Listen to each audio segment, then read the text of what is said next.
400 plus 110%, 400 plus सीटें ला रही है बीजेपी। मुझे ऐसा लगता है कि धारा 370 सबसे पहले हटी।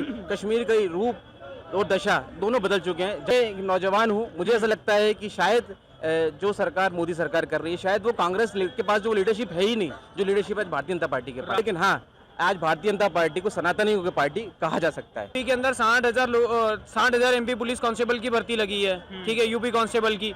उसके अंदर 5 लाख लोगों ने फॉर्म भरा है, 5 लाख से ज्यादा। हाँ, उससे प्लस लोगों ने तो भर्ती है, रोजगार दे रहे हैं ना, तो फिर ऐसा कौन बोल रहा है कि रोजगार नहीं है। मेरा नाम है नीलेश कुमार श्रीवास्तव। इधर आ जाइए सर। नीलेश कुमार श्रीवास्तव, मेरा सवाल आपसे है कि आपको कितनी उम्र होगी आपकी? मेरी उम्र 35 वर्ष है। रोजगार है युवाओं के पास? भरपूर रोजगार है, बशर्ते वो युवा उस लायक होना चाहिए, वो अपना रोजगार स्वयं पैदा कर सके। और उसी दृष्टि से आज हम कार्य कर रहे हैं। हमारी सरकार काम कर रही है, मोदी जी सरकार कार्य कर रही है। अभी बहुत जल्द एक योजना कुछ समय पूर्व शुरू हुई थी, प्रधानमंत्री विश्वकर्मा योजना। उसमें महिलाओं के लिए बहुत अच्छी योजना है वो। उसमें लोगों को लोन मिलेगा, लोगों को सिलाई मशीन मिलेगी, उसके साथ में उनको जितने दिन वो सीखेंगे उसका स्ट्राइक फंड मिलेगा उनको। इसी प्रकार बहुत सारी योजनाएं जो सरकार चालू कर रही है, जनता को हो सकता है नहीं मालूम पड़े, किंतु मुझे लगता है कि वो सभी जनहितैषी योजनाएं जनता के हित के लिए बनाई गई हैं। बहुत ज़्यादा सवाल उठता है कि महंगाई बहुत ज़्यादा है और सरकार जो वादे की थी वो पूरा नहीं कर पाई।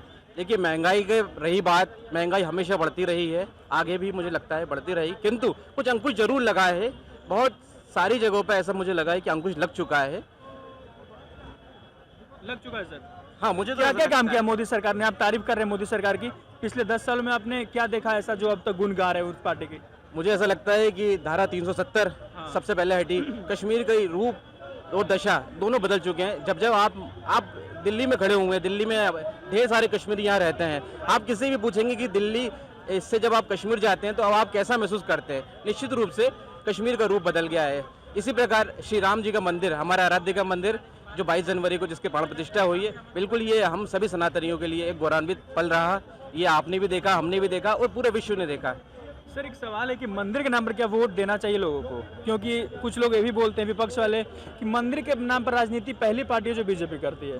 देखिए, ये पहली पार्टी तो नहीं कह सकते, ये कोई भी पार्टी रही हो वो इस प्रकार का कार्य तो करती ही है, किंतु भारतीय जनता पार्टी निश्चित रूप से अब सनातन की पार्टी है, हिंदुओं की पार्टी है और एक बहुत ऐसी पार्टी है जो इस बार आपको स्वयं देखेगा कि जो कहते हैं कि 370 नहीं 380 नहीं, इस बार 400 पार मोदी सरकार। क्यों सर 400 पार? निश्चित रूप से पूछती है, आप गरीब त्रस्त है इस चीज से।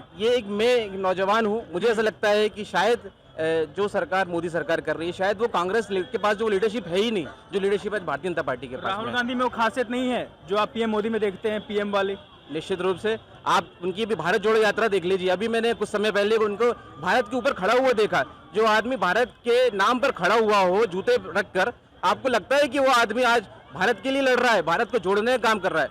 निश्चित रूप से वो भारत को तोड़ने का कार्य कर रहा है। उनकी नीति रीति से अब जनता परिचित हो चुकी है। और वोट किसको देगी? परिचित हो चुकी है तो निश्चित रूप से भारतीय जनता पार्टी को सर, एक और आरोप लगाता हूँ कि हिंदू मुस्लिम बहुत ज़्यादा बढ़ गया है।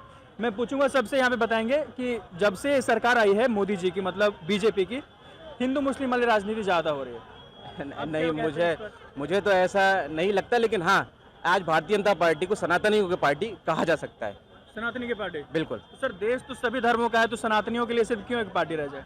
वो आपको अब आने वाले समय में और इस चुनाव में आपको अपने आप जनता जवाब दे देगी कि ये देश सनातनियों का है कि किसके साथ है। जनता किसके साथ है सर? देश की जनता? देश की जनता किसी एक स्पेसिफिक पर्सन के साथ में नहीं है, जो देश का भला करे उसके साथ है। देश की जनता भला कर रहा है देश का? देश का भला प्रधानमंत्री जी कर रहे हैं। देश का भला देश का कानून कर रहा है। बोल रहे हैं कि रोजगार ही नहीं दे पा रहे और भला कर रहे हैं यार। नहीं, ऐसा कुछ नहीं है। आपको किसने कहा रोजगार नहीं दिया? अभी कुछ लोग बता रहे थे यहीं पे। अभी यूपी के अंदर 60,000 एमपी पुलिस कांस्टेबल की भर्ती लगी है, ठीक है, यूपी कांस्टेबल की। उसके अंदर 5 लाख लोगों ने फॉर्म भरा है, 5 लाख से ज्यादा। हाँ, उससे प्लस लोगों ने तो भर्ती है, रोजगार दे रहे हैं ना, तो फिर ऐसा कौन बोल रहा है कि रोजगार नहीं है? महंगाई भी नहीं है? महंगाई आप पाकिस्तान जाकर देखिए, आप बांग्लादेश जाकर देखिए, वहाँ पर 200 से ऊपर प्लस पेट्रोल है, दाल है। भारत में क्या है? आज दिल्ली का पेट्रोल 96 रुपये लीटर है, 197 के आसपास। फिर कम है ना। तो फिर आज पाकिस्तान से आप करिए उस चीज़ को कंपेयर। पाउंड ऐसा नहीं है कि भारत में महंगाई है, उस चीज़ को आप अभी देखिए, मोदी जी ने दुबई के अंदर जाकर मंदिर बनवा दिया, उस चीज़ को आप वो चीज़ आप नोटिस नहीं कर रहे हैं क्या? सब देख रहे हैं, फिर बढ़िया कर रहे हैं। जो भी चीज़ है, जो भी चीज़ कर रहे हैं मोदी सही कर रहे हैं, उसको प्रैक्टिकल तौर पर देखिए। अच्छा, चुनाव भी है आने वाले समय में, हाँ। प्रैक्टिकल तौर पर कितनी सीटें ला रही है भारतीय जनता पार्टी? मतलब सरकार तो बनी रही है आपके हिसाब से? 400 प्लस, 400 प्लस। 110%, 400 प्लस सीटें ला रही है बीजेपी। देखिए उधर मना कर रहे हैं, 400 सीट प्लस नहीं आने वाला। अरे 300, मोदी जी ने कल 543 लोकसभा सीटों के ऊपर बता दिया है कि पूरी बीजेपी 543 से प्लस जो भी सीटें हैं उसके ऊपर लड़ेगी चुनाव।